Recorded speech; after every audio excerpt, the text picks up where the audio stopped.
Hey everyone, welcome to Talking Tokens, a podcast focused on interviewing the best crypto founders, market players, and up-and-coming startups that are changing the industry every single Tuesday and Thursday. I'm Jacquelyn Melinek, your award-nominated host and former senior crypto reporter turned entrepreneur, and I'm excited to be here with you all. Now, let's get into it. Today's guest is Steven Goldfeder. He is the co-founder and CEO of Offchain Labs, the team that is behind Arbitrum and building it out. Arbitrum is a layer 2 blockchain and makes up a fair amount of the market share for Ethereum L2s. And at the time of recording, it had a total value locked of over $15 billion. That's a lot of money. I'm excited to have Steven on today to talk about Arbitrum, everything else that's going on with Offchain Labs, and one of their more recent announcements. Steven, welcome to the show. Thanks for having me. It's great to be here. To start off, we've known each other for years, but for our guests who don't know you, how did you get into the space? Why did you start Offchain Labs? Tell us your background. Absolutely. So my story in the blockchain space goes back to about 2013. And that's when I actually started my PhD at Princeton University. And my advisor, so my PhD was in computer science. My interests were in cryptography. And my advisor at the time found this interesting thing called Bitcoin. And right. We went on the ride together. And I sort of, 11 years later, and still down that rabbit hole. Mm-hmm. It's taken a few twists and turns, obviously. But so in my initial academic work was mostly around actually secure custody for Bitcoin, MPC protocols for securing digital assets, which was like a big problem in the early days where people were just, everything was like a single key and people were just losing all their funds. Today, we've made a lot of progress there. And over the years, I had the opportunity to get involved in a bunch of different projects in the space. So a few interesting ones to call out was, of course, Arbitrum, which we'll talk a little bit more about today, but also the initial paper that introduced the term MEV. So that was another paper that I co-authored, as well as we had the opportunity at Princeton I had the opportunity to co-author a computer science textbook on cryptocurrencies. But anyway, at Princeton, I had the opportunity to work with Ed Felton, who is my co-founder today. And actually going back to about 2013, Ed had this fascination with smart contracts and how they would scale. And I say fascination because it was very academic back then, right? There wasn't Ethereum, there wasn't any smart contract platform. It was really looking at the academic literature that proposed it, got very excited by it, and realized some of the problems. And actually, if you go to YouTube and look for the original mention of Arbitrum, like there used to be one video back in the day, so it used to be easier to say this, but if you scroll all the way down and find that one initial video that mentions Arbitrum, you'll find a fall 2014 class project at Princeton, which Ed was leading this project with a few undergraduates at the time on Arbitrum. And what happened afterwards is Ed went off to the White House.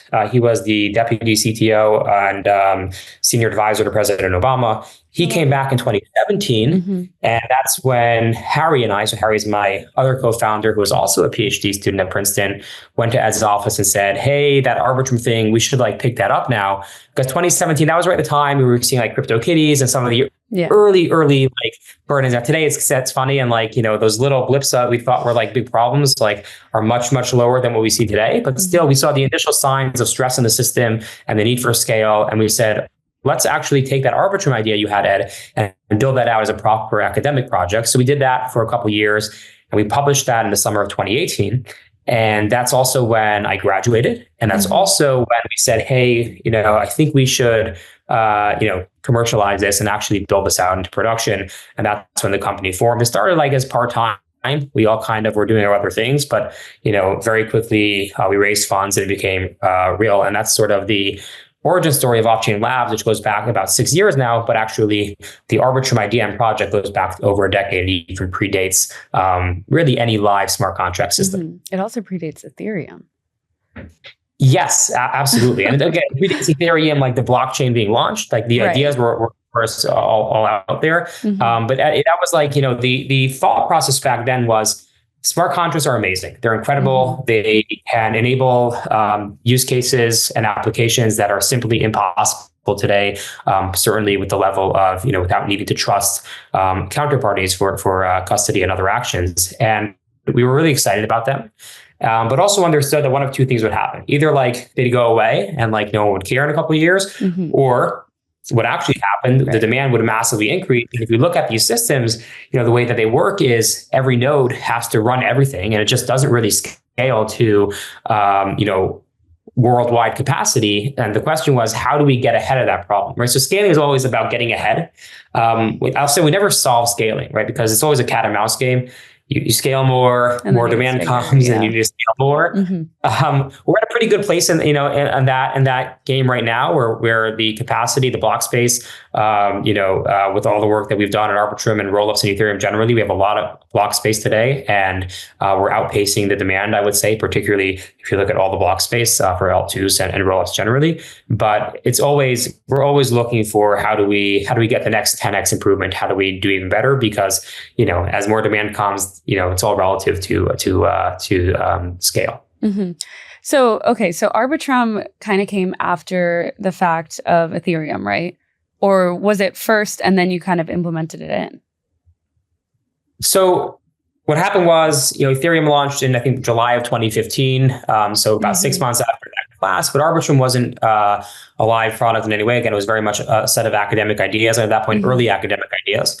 It kind of took a hiatus for a couple of years, those years where Ed was at the White House, and Harry and I were working on other things. But then when Ed came back and we really focused on it, that's when we sort of recommitted to these ideas and really wanted to invest deeply in Arbitrum. And it took a few years to get it right. So that was about 2017. Arbitrum actually only went live on mainnet in August of 2021, so just about 3 years ago. Right. But yeah, so it took a while to actually get it right. And it's funny actually, because like in the early days, when we were like raising funds for Offchain Labs, there was a lot of thought that, hey, I don't know how important scale is. And this is like 2018, 2019. Like there were a lot of people that were like, I don't know, this doesn't seem like the most important problem right now. I think we have like a decade. I remember like that, one particular investor saying, I think we have a decade till this really becomes problematic. Obviously, the demand outpaced, at least that particular investor's expectations, but I think a lot of people's expectations. And things shift really quickly. Then it's like 2020 and people are like, hey, why is this thing not live yet? We need you. We needed you yesterday. Like, you got the same people. Yeah.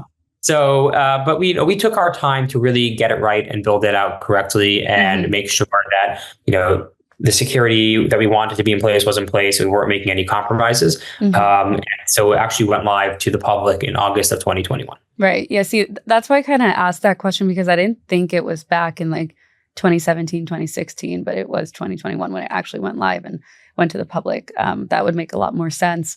How do you kind of see the space changing or changed since that point? 3 years is a long time in this industry, and I feel like the L2 adoption has accelerated tremendously. So from your perspective, being in this space for over a decade almost at this point, maybe already, what do you really think of the L2 space and what it's transformed to today? It's a great question. So much has changed in the way people think about rollups and the way people expected adoption to go. So, even if you go back to 2021, I think a lot of people expected there to be a lot of tribalism in L2s amongst applications. There definitely is a lot of that, but I think they expected a lot more of that, in the sense that, I remember speaking with one person and saying, I think, the decider of the winning L2 will be where Uniswap goes. Now, what actually happened, of course, is Uniswap is going to be on every successful layer 2, and they are today. They're on Arbitrum. They're on Arbitrum's competitors. So I think, and also related to that is a lot of people thought that there would be this like slow move to layer 2. There would be this like one important application that goes, and then maybe they'd convince another one to go. The problem is, the blockchains and smart contracts are all about the network effects and the synchronous communications. So if you kind of break that, it's, this is a problem that we're dealing with today with the proliferation of chains, like interoperability, but it's not great if like one app goes and then sort of there's this fragmentation. What actually happened was there was just this mass adoption of layer 2s. I wouldn't call it a migration necessarily, because most applications that were already live in Ethereum didn't say, okay, we're shutting down our Ethereum deployment and going to Arbitrum. But there was sort of this mass adoption where they added an Arbitrum deployment. And also over time, when new applications formed, often they went direct on a layer 2. So the ones that were on layer 1 didn't like shut down shop, but the ones that weren't there, many of them just skipped it and went to layer 2. A great example is GMX and many derivative platforms, which were too pricey and didn't really work on layer one. And really they had their moment on layer two and became some of the most successful applications in the entire space. So that's one, I would say, big difference that's changed. And the other one is, and this is funny actually. So there was definitely some stigma associated once upon a time with layer two, and people are like, I don't know, I want to be a layer one. Layer two sounds like I'm like just subservient into something else. Right. And the reason why it's funny is because today we're seeing the same thing. So there's, I'm sure we'll get to this, but there's a lot of activity in the layer three space today, where applications are actually launching as, say, layer threes on top of Arbitrum 1. We have a program called Arbitrum Orbit, which includes layer twos and layer threes, but there are a lot of these layer threes. And it's gotten better over the past year, but definitely a year ago, there was a ton of stigma associated with being a layer three. And like, to me, like all the conversations that were happening were literally repeats of what I heard, 5 years before that about how do we want to be a layer two? We don't have our own identity. And this was literally happening there. So, history repeats itself, certainly, and in a particularly short time span in this case. But that's, I would say, another big change where people are, and in fact, today we see like layer ones migrating, becoming layer twos. It's like the most exciting thing you could do in crypto today, be a layer two. That there's now the proliferation of like 100 plus layer two chains.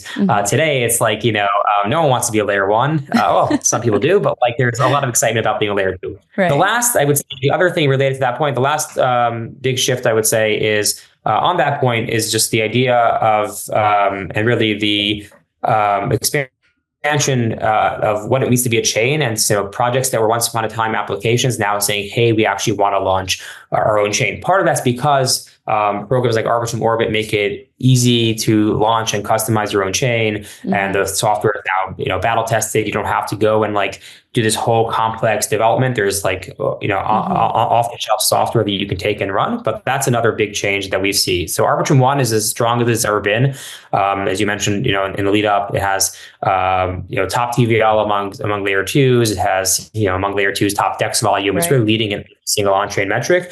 But also Arbitrum Orbit, which is this notion where you can go ahead and build your own layer two or layer three chain using the Arbitrum stack, is also proliferating. I think there's over 60 chains today that are publicly announced, a lot more in development, but publicly announced over 60 Arbitrum Orbit chains today, which is, something which I definitely wouldn't have imagined would be the case just a couple of years ago. Yeah, no, those are all impressive stats. And I think it really shows kind of the validity and belief that these developers and users and everyone in the ecosystem has in Arbitrum. What do you think would encourage people who don't know those things to come build on Arbitrum, opposed to, the plethora of other L2s out there, as you mentioned? So I think the strongest thing that you can look at is the metrics. You mentioned some of them, but I can mention a few others. Go ahead.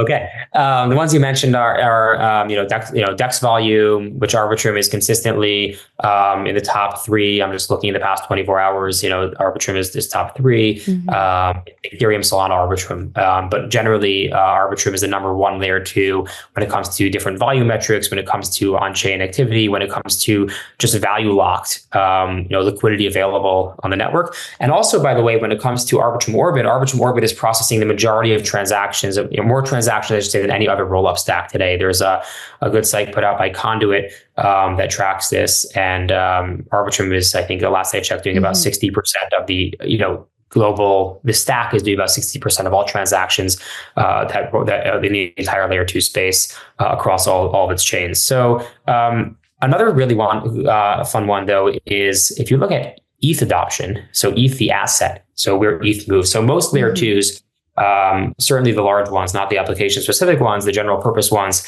use ETH as a base asset, and they're all very ETH aligned and really building for Ethereum. And that's certainly the case for Arbitrum, but also a lot of its competitors. And it's a really interesting metric. So, okay, where is the ETH flowing? Where are people storing their ETH? And it turns out that not only does Arbitrum have dominant ETH among rollups, it's actually like one of the top Ethereum contracts, Ethereum wallets. It's actually one of the top Ethereum accounts for holding ETH. So if you go on Etherscan and look at the top accounts, today Arbitrum is number 4. And it's really higher than that because number 1 is the Beacon deposit contract. Number 2 is Wrapped ETH. So it's really, if you discount those, Arbitrum's number 2 today. It's Binance and Arbitrum, and I think Arbitrum is about a year away from beating Binance. So it could be by the time that this podcast is published, Arbitrum's actually in that top spot. So, and then the last one I'll refer to as well, and there are so many, but it is stablecoin adoption. Arbitrum has been USDC and USDT, as well as other stablecoins, dominant adoption in the if you look at the combined stablecoin adoption, dominant adoption in the layer 2 space, and particularly from user assets. So I think that's really there's a really important metrics, and ones that you can't be faked and can't be like the narrative of the day can always change, and the whims of the day are sort of change. What's exciting on crypto Twitter today, may be different than what's exciting tomorrow. Yeah.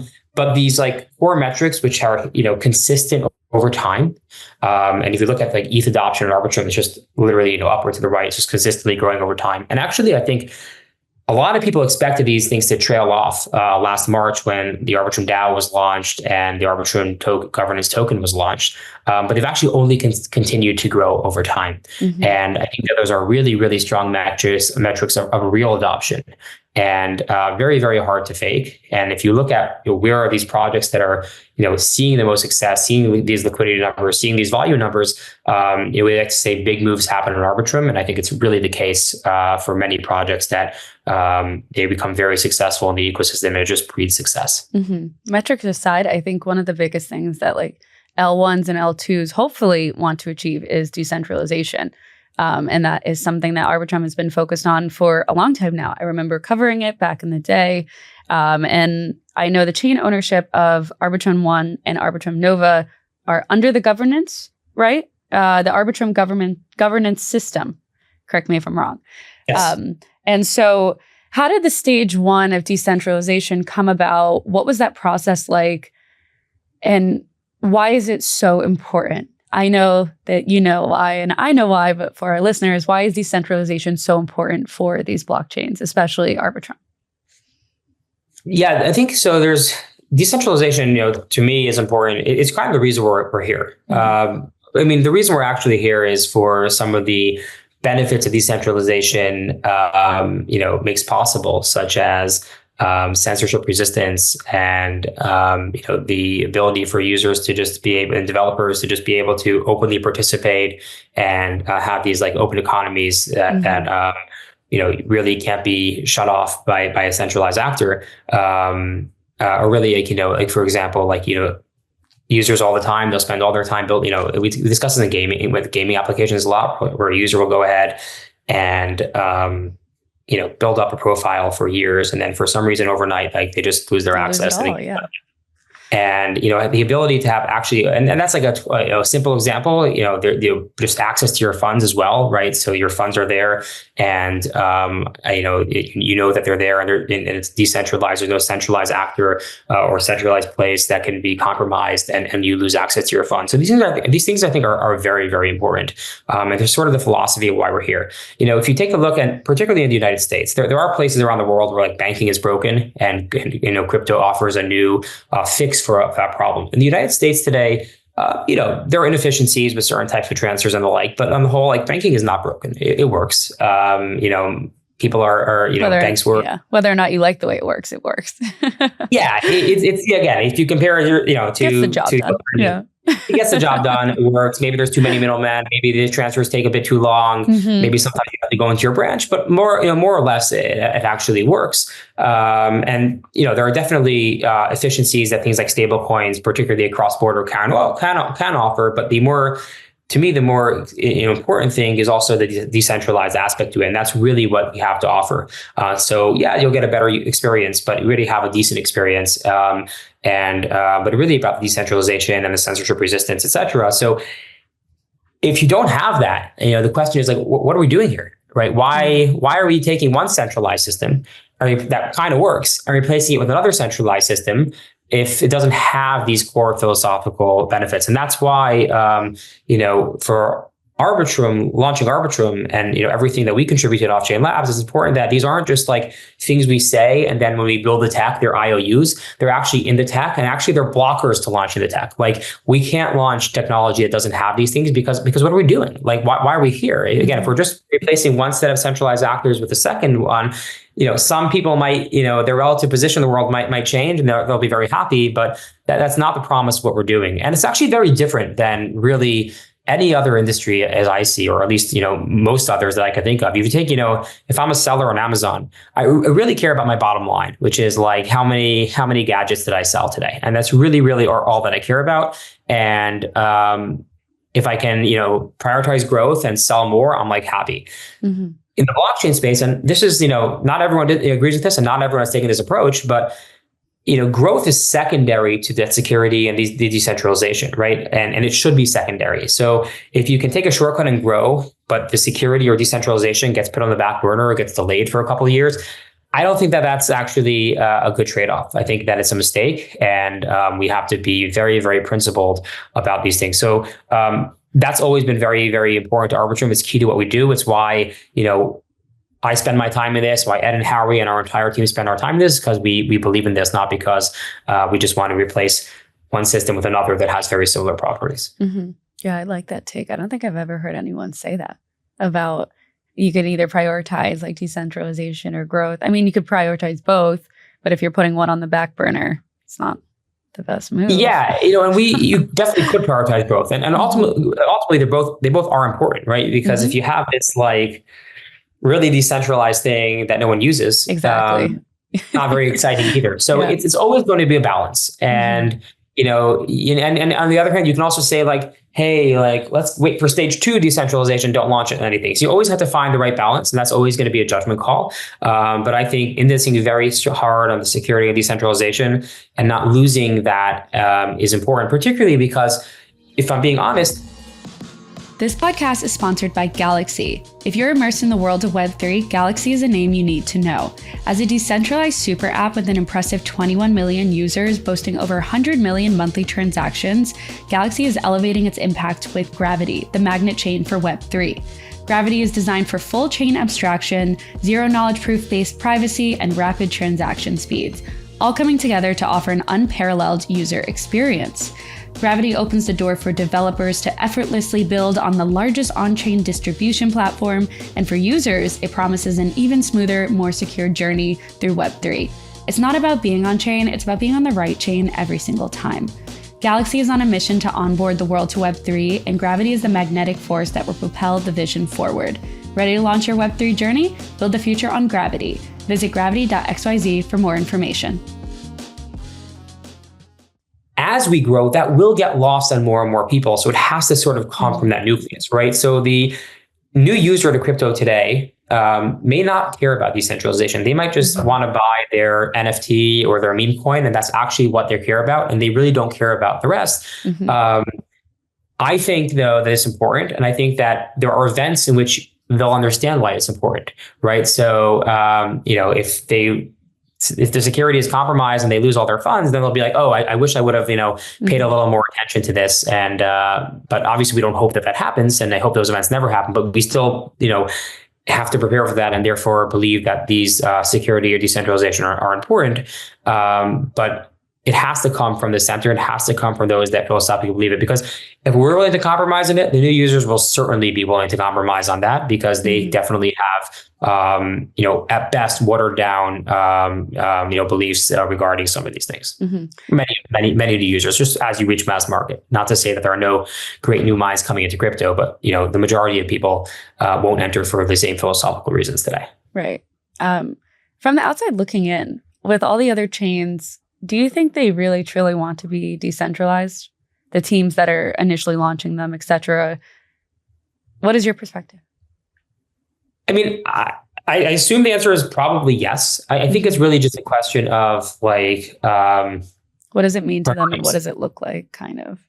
What does it mean? What does it look like? What are the timelines, and what are priorities, and what are we willing to compromise for those things? So kind of like on the spectrum of what I just laid out, Meaning, like, I don't think that there's, again, I don't think that, I don't assume bad actors, or anything like that. So I'm I not don't trying think to say that, but yes. I don't think, to my knowledge, and, generally, particularly on the large ones, the people that I know personally. So, not going down the line to everyone, but like, I think most of the developers in the space have the right intentions. So if you say to them, hey, if you could snap your fingers and just have, complete and full decentralization today with, like, none of the, like, cumbersome and annoying things that come with it, would you do that? And I think the answer for most would be probably, oh yeah, absolutely. That'd be nice. Like, that is the value. Yeah, let's do it. Let's take it. But then you actually get to the trade-offs. So the trade-offs are, okay, maybe your growth will be a bit slower. You're actually going to have to invest more resources in the underlying tech that no one actually sees, rather than invest those resources on your sort of, growth metrics and, improving and optimizing those. Okay, that's a trade-off. Another trade-off is actually in efficiency. So, really timely.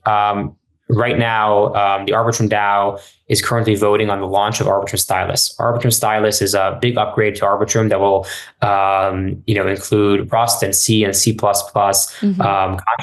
And, my guess is, again, by the time that we go live here, that vote will have been concluded, and it may actually be live on mainnet already, assuming that it passes. Now, the whole process of, so we at Offchain Labs can create a software update, but that software update, then all we can do is propose it to the DAO, and then the DAO has to vote on it. And because you don't want the DAO to do anything that can, like, that can, like, prevent users from getting their funds off, there's also the delays built in. So it means that, like, any, like, update takes around at least 4 weeks or so to get in. To get into the DAO, you have to ask the public to vote on it, and it's like, it's very, very community oriented, and there isn't centralized control there. That's, like, a little bit annoying and inefficient if your goal is to just, continue to iterate and build a software platform. Having centralized control, retaining control is actually, easier and more efficient. You can make, changes more quickly. If Ethereum doesn't upgrade, you don't have to, like, wait. You just basically say, we're doing this right now, and you turn the key that you have and it works. So there's lots of inefficiencies that come with decentralization, lots of compromises that you'll make elsewhere, on other things.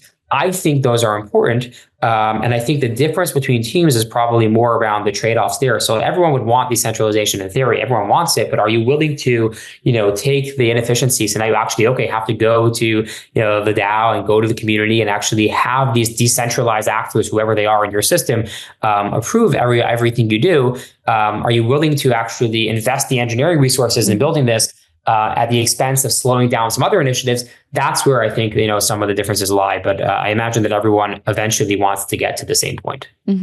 Yeah, that would be the optimistic view for sure. What role do you see Offchain Labs playing then in the long term as Arbitrum becomes more and more decentralized? Where do you see it fitting in the picture? So I think there's, for a while we'll be certainly, contributing heavily, particularly on the technical side, at Offchain Labs to the Arbitrum technology stack. And we've done a ton of that with Orbit and creating customizations that you can build into your chain. Arbitrum Stylus is another example. Arbitrum Bold is another example that we had a very heavy hand in. This is a new challenge protocol for the Arbitrum stacks that is wonderful. I'm happy to get into that more if it's interesting, but it's a bit technical. Time Boost is another one. This is a really interesting one in which, so today the sequencer takes transactions in a first come, first served manner. So transactions get processed in the order that they're received. Our Time Boost is, on the other end of the spectrum, there are those that argue that you should just auction off transaction ordering entirely, and the chain then gets a lot of value from MEV searchers. So, hey, I might want to just, like, pay for ordering. I'll bid up and pay a lot of money for that. A premium. Right now. Yes. And now, like, the chain, makes a lot of money. But the problem in that model is, the users they can get delayed, and their transactions just, they have, a pretty bad experience. So Time Boost really merges these both, in the sense that, it gives users not a first come, first serve guarantee, but a guarantee that they won't get delayed more than roughly 200 milliseconds. So it's still, like, a really good guarantee for your end user. That's actually what they care about. I don't care about my transaction gets in next. I just want it to be quick. And it also gives MEV searchers or others the ability to buy a bit of priority, like 200 milliseconds or so of priority. and but also prevents front running in the process. So you can't see user transactions and try to get ahead of them. So it kind of, in my opinion, gets the best of all worlds, where it gives users a fast experience, internalizes the revenue from MEV searchers, but also gets rid of front running, or what I believe to be the more harmful types of MEV. So anyway, I think it's a really, really good solution. But my point is, and this was like a big tangent for what I was getting at, another thing that Offchain Labs, contributed heavily to, and I think over time, Offchain Labs will definitely continue to do that. We're also seeing others, other teams step up and contribute as well. For example, Open Zeppelin created a suite of is in development smart contracts, just like they have for EVM, for Arbitrum Stylus, Rust contracts. And we're seeing other teams, several examples of other teams that are contributing to Arbitrum development. And actually, the Arbitrum Foundation has created something called the Arbitrum Developer Guild, which incentivizes developers to contribute back and contribute to the Arbitrum stack, and also get paid for it and share in some of the revenue for doing that. So over time, I think you'll see others coming in, and ideally the market gets more competitive, and you'll probably see us contributing less over time as others do. But I don't think we're still a high priority for us, and something which we'll be contributing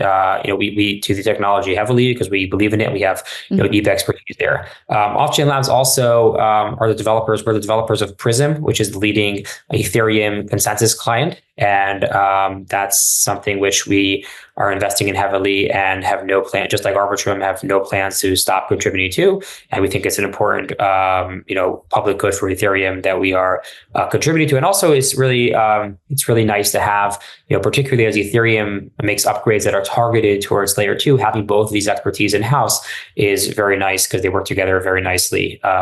So we're doing a lot of that, and we'll continue to do that. We also have recently launched Tandem, which is a partner studio out of Offchain Labs, which will see us contributing more to other projects as well in ways that complement the core work that we're doing, that are differentiated and not exactly the core products, but problems that we think need to be solved in the Ethereum space, and problems that we think we can contribute to a lot. So you'll see us having our hands in some more projects as well. Mm-hmm. You beat me to it. So I was going to ask about Tandem next. I guess just on the note of Tandem, why create an incubation program for the broader Ethereum ecosystem? I would argue outside of the Arbitrum ecosystem, if I got that correct. And also let's start there. I wouldn't say it's outside. I think it's complementary. And I'll give you a good example of a project. I'll give you two example projects. These predate Tandem, but they are being rolled into Tandem and are good examples of what Tandem would do today. So one is Espresso Systems. Espresso is, we publicly partnered with them a little over a year ago. I think we announced it at Denver last year. So anyway, a while ago.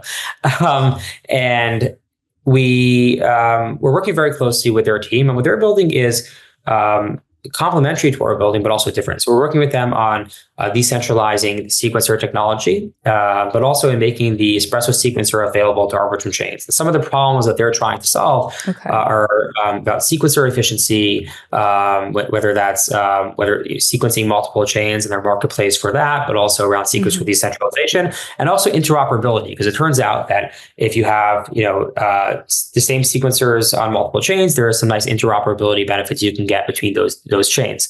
So is this core to Arbitrum? It's not. Most of it is not. However, will the Arbitrum and Ethereum ecosystem generally be benefited if this were absolutely? And actually, I'd argue, so you might say, hey, why don't we partner with Espresso? We have a good team. Why don't we just build that stuff in-house? And the answer is this gets to broader than Arbitrum a bit, particularly if you think about interoperability tech and also the efficiency benefits of it. If we build something in-house, it could potentially be adopted by Arbitrum chains and Arbitrum Orbit chains. So you have an audience of 60 plus chains today. But we believe in a unified Ethereum, not one that's tribal, not one that's only Arbitrum. We understand that there are our competitors and other chains. If we say, hey, is there a way that we can partner to build an interop stack? And it doesn't just unify Arbitrum chains, it actually unifies all Ethereum chains. Actually, I think that's better for everyone. And we understand we'll have less credibility to build that, and it probably won't get adopted by our competitors. But if we partner with a neutral, it could be adopted. So we're seeing, for example, Espresso partner with Polygon already, and now like these two ecosystems are going to have some shared infrastructure that they can use together. That is very, very powerful. So that's one good example. Great team solving a hard problem. Is it Arbitrum? No. But if they solve their problem, the Arbitrum experience and Ethereum experience become better for everyone? Yes. So that's something we want built. It's not like a separate and outside Arbitrum. It's just adjacent and complementary, I would say. And a second one, a completely different type of partnership. And a second one, which is public, that will also be rolled into Tandem, is our partnership with X-Populous and helping them launch the Zai blockchain. So this is a game that's doing incredible things in the gaming space today. And they came to us about 2 years ago, actually also at Denver. They came to us at about 2 years ago and said, hey, we want to do this. And this predates Arbitrum Orbit, predates any of the work that we did to make the stack, really customizable and easy for teams to take and customize and build their own chains with it. And actually, it was, they benefited obviously in their launch through our support, but also we benefited. And I think the community benefited because it turns out that when you work deeply with a team and understand their pain points, they want to take the Arbitrum stack. We have like someone that we work with and help and really learn, okay, so what needs to be changed about this to make it usable by these external teams? And it was a very helpful partnership for us. And I'd argue that the Arbitrum Orbit program would not be anywhere near as successful as it is today if we didn't do this early work with them, or at least it would have taken us a lot longer to get there because we would have not understood what developers needed. We would have made mistakes along the way. So again, so supporting Zai, supporting Arbitrum or Prysm, no, it's definitely like a different product that we're supporting in their launch. But ultimately, I think that it ties to our general thesis of helps us build the infrastructure to make everything better, and ultimately had a lot of beneficial ramifications for the broader Arbitrum ecosystem. So I think outside Arbitrum is, can make people think like, oh, they're abandoning Arbitrum and Prysm. You're just expanding. Yeah, I would say it's complementary. Yes. Yes, exactly. What other types of dApps or protocols, et cetera, do you see or do you want to see joining Tandem? So I think a few things. Number one is apps that are doing things that are net new and pushing the limits of what we think is possible, and also really utilizing some of the corners of the technology that we're building, maybe some of the underutilized components. So a good example is we mentioned Stylus before, seeing more apps actually taking advantage of what Stylus gives you. So what Stylus gives you, it gives you access to these other languages, Rust and C and C++ on our Arbitrum chains. It also gives you a 10x advantage, computational advantage, right? So it's 10x cheaper, you get 10x more throughput for compute when using Stylus. Unlocks new possibilities in a few ways. So say, for example, today you wanted to build an application on chain that uses some advanced cryptography library, something that's not supported by Ethereum today in their precompiles. Or you wanted to do like AI or machine learning, evaluation on chain. You're going to run into a few problems. Number one is there's probably not going to be a Solidity library that actually does what you want.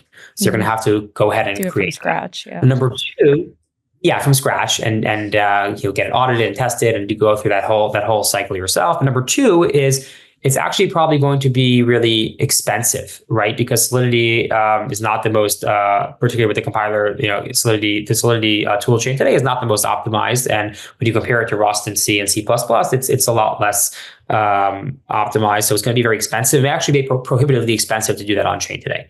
You take Arbitrum Stylus, and it actually solves both these problems at once, because I want to use an advanced crypto library.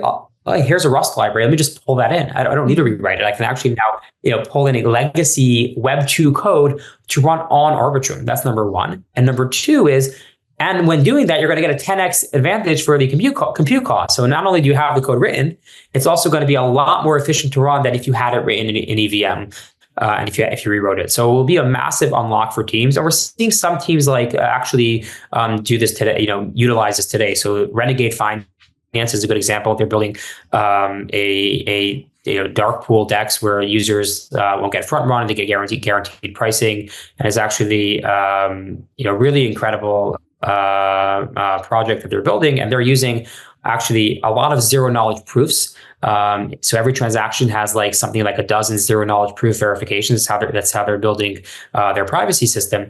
And the interesting thing is, it turns out Arbitrum Stylus, even though it's not a ZK rollup, for ZK on the application layer, because it can do all this, bring in this cryptography and Rust and run so much faster, it's actually an ideal chain to launch these, privacy heavy or cryptography heavy or even ZK heavy applications. So they're using that. But I would love to see more teams that are, exploring Stylus and exploring some of the underexplored parts of the stack, particularly as we innovate. And the second one I'd say is generally in infrastructure.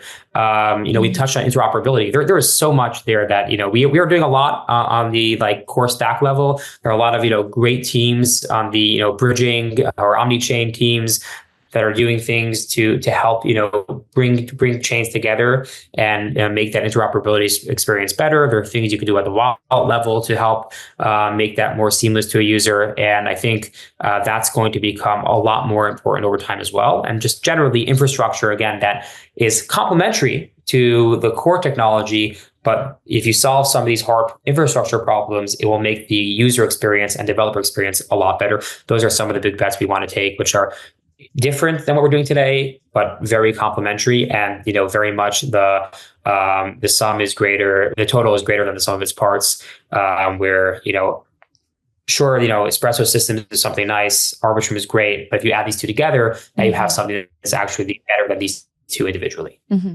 Is there a specific reason it was launched now opposed to like another time, 6 months down the road, or even before this? Does it have to do with the market conditions or anything? No, not at all. It's the reason we've been planning this launch for a while. And actually, I mentioned two today, example of previous partnerships that we've done in Tandem style. And there are a few more that are already done or in the works that aren't public yet. But it was really just, the timing just came from an understanding of how valuable our resources could be for other teams and how helpful we can be. So, you take like our research team, for example. Our research team has like deep expertise in many, many different areas of computer science and expertise that you can't just like go and like hire. You can't like go to the marketplace and get, say, a day of Ed Felten, my co-founder's time. Like it doesn't exist, or broadly on the team. But we found that, sometimes, particularly for really talented teams, we have resources that are just, really, really hard to get independently, and that we could kind of pour fuel on the fire, if you will. You have teams that, with just a little bit of our support, they can unlock so much for them. That doesn't have to just be research, it could be strategy and partnership support. Like, we built up a lot of different capabilities and expertise. And through these partnerships, we've come to understand that over time. We've also come to understand how much we love these collaborations and how helpful they are for us as well. I mentioned Zai, for example, but that's generally the case where, it's actually helpful for us as well. It's the case with Espresso as well, of course, with helping, be built into the decentralized sequencers. So it's really just it's almost like formalizing something that's come into existence over the past year, I would say. And it just became clear to us that, hey, this is something that's working really well. Let's formalize this. Let's hire a lead for this, and let's actually advertise it a little more so we can have even more teams coming. We don't plan on having a lot of teams. I think we're going to plan on keeping it relatively small because we actually want to focus and be helpful. And also, we're still working on Arbitrum and Prysm, and that's going to be the majority of our focus. So we don't want to dilute the offering, but just have more awareness of it to make sure that we're talking to the right top teams. It made sense to actually go public with this offering, but it's really just the culmination of something that's come to exist as we understood the opportunity over the past year or so. Yeah, that makes sense. Just was curious if it had to do with anything on this front. I think before we wrap things up, Steven, one of the things I kind of want to drive back is we had a whole conversation about L2s, we talked about Tandem, but where do you see the most potential right now and opportunities on L2s?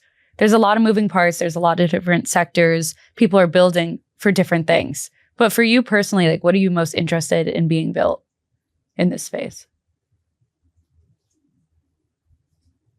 So the three verticals that I'm very excited about today is number one is DeFi, right? So DeFi, again, we talk about numbers and narratives. Those two things are somewhat different. It has a little bit of a sleepy narrative today. I would say that it's it's been around for a while and it's not the new exciting thing. But again, the numbers are actually very, very strong.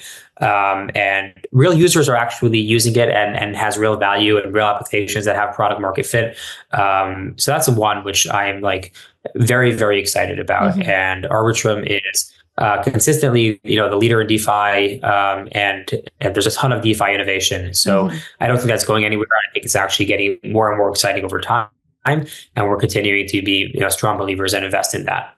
Number two is it relates, very closely to that is something which we're seeing more and more of today is the explosion of interest among, fintech or even like more established, larger financial firms in doing things on the blockchain. That's been the case for a while, that there was a blockchain interest. I think the new thing is the understanding of, hey, we want to do something on the public blockchain, and particularly want to do something on Ethereum. If you go back 4 or 5 years ago, you had these like bank consortiums that were using something like Hyperledger or the like that, right. They said they were doing things on blockchain, but it looked very different from, and was actually completely disconnected from the public work that we're doing on Ethereum or just generally public blockchains.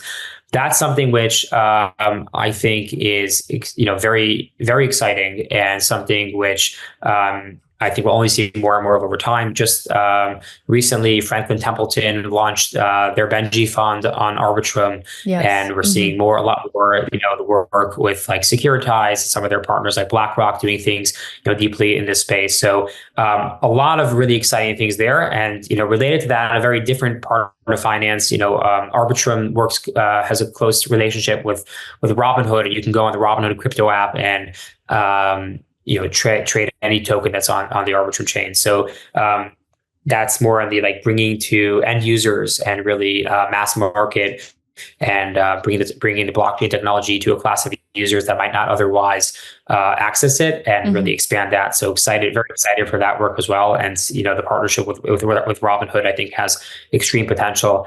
And that's generally in the class of like fintech and these things. And then the third thing I'd say is gaming. Arbitrum today is doing a ton of work, a ton of really strong. Arbitrum has a ton of really strong adoption in the gaming space. So you have chains like Zai, which you mentioned. You have Treasure. You have ApeChain by ApeCoin DAO, which is slated to go live quite soon. And lots and lots of other gaming chains as well. Just last week, Ubisoft announced that they are launching a game based on Netflix IP on the Arbitrum blockchain. So a ton of strong interest in gaming. Gaming is earlier on, so it's still in I would say, the phase of taking big bets and giving teams time to build. Another really great one to call out, by the way, is Pirate Nation. So this is there's a team called Proof of Play, and they have their founder Amit was one of the creators of Farmville on Facebook from way back. Right. But today they have Pirate Nation, which is, I think, actually the number one roll up or L2 or L3 chain today. I'm looking at it right now. They are actually processing using more gas than any other L2 or L3 today. So they're doing absolutely wild numbers and seeing extremely strong adoption. It's a fully on-chain game. So again, one that really believes in the ethos. It's early on, seeing like really strong signs of adoption, and I think that will happen more. And Arbitrum has positioned itself.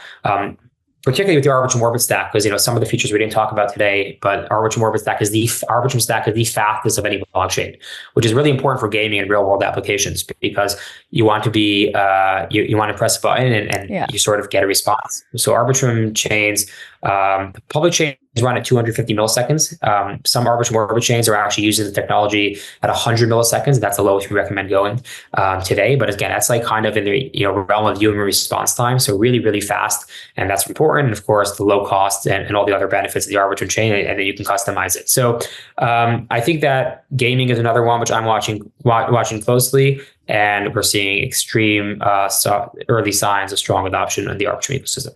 I feel like there's so many follow-up questions I could ask you about every single one of those things. But unfortunately, I don't have the time, and I guess we're going to have to bring you on for another episode. But before we let you go, Steven, can you leave us with a piece of advice, something that you've carried with you throughout your time in this industry?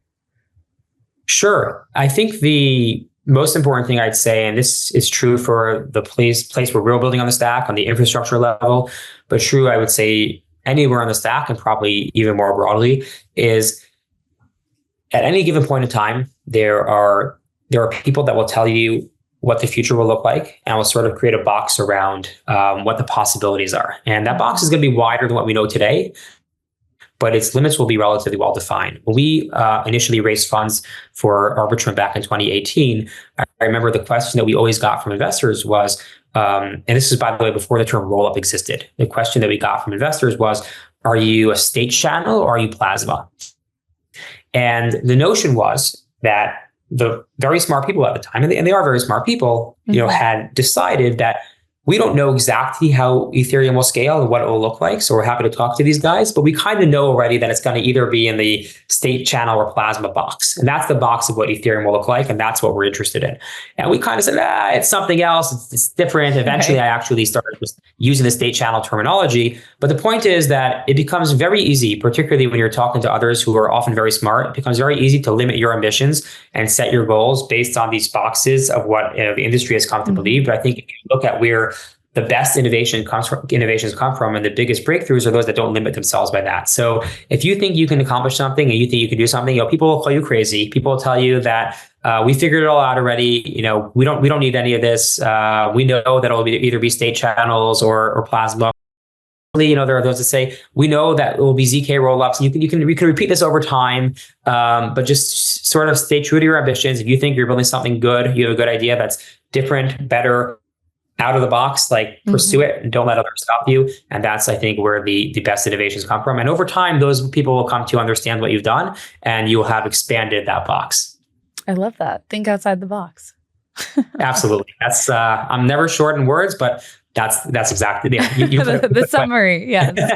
Yes. I appreciate it. Steven, thank you so much for coming on today. Thank you so much for having me.